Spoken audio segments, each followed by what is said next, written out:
હાઇડ્રોજનના ભરેલા બાટલા ખાલી કરી અને ગાડીમાં પાછા ખાલી બાટલા લોડ કરીને જતી વેળાએ સૂચિત રોડ પર ખાડામાં ટ્રકનું ટાયર પડતા ટ્રક લહેરાઈ હતી અને ટ્રક નંબર GJ12BT 9370 પલટી મારી ગઈ હતી અને ગાડીમાં આગ લાગી હતી।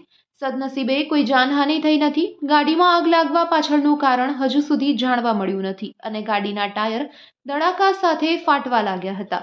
ટ્રક ડ્રાઈવર યુસુફ ઓસમાણ મેમણને સારવાર માટે મુન્દ્રા સરકારી હોસ્પિટલ ખસેડવામાં આવ્યા હતા। ત્યારે પ્રાગપર ચોકડીથી શક્તિનગર સુધી ગાડીઓની લાઈન જોવા મળી હતી અને બીજી બાજુ પ્રાગપર ચોકડીથી સૂચિત રોડ ઉપર પણ લાંબી ગાડીઓની કતાર લાગી ગઈ હતી।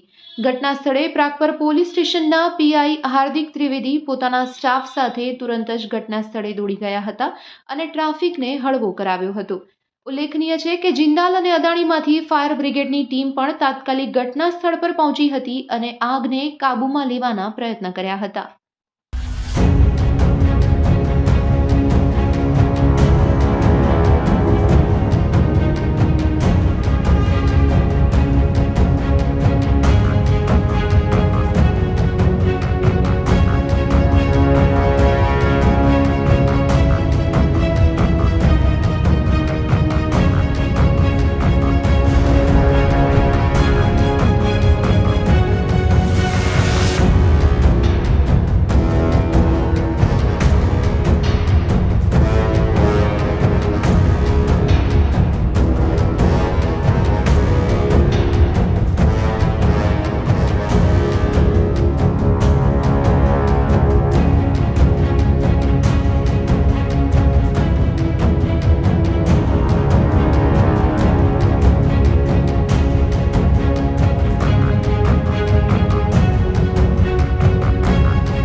યુસુફ ઓસમાણ મહેમાન આ જમ્પ આવી ગયો તો ગાડી લહેરાઈ ગઈ ને ગાડી કંટ્રોલ ન થઈ લાફી ગઈ ગાડી। બેલમાલ ગયા હતો અદાણી બેલમાલ ત્યાં શું ભરી ગયા હતા? ગેસ હાઇડ્રોજન ખાલી કરીને આવ્યો હતો। પછી ખાલી કરીને આવતો તો જતો તો ભરવા। ગાડીમાં ખાલી બાટલા હતા? હા ખાલી બાટલા હતા સાહેબ। એમાં કોઈ નુકસાન નથી તમને?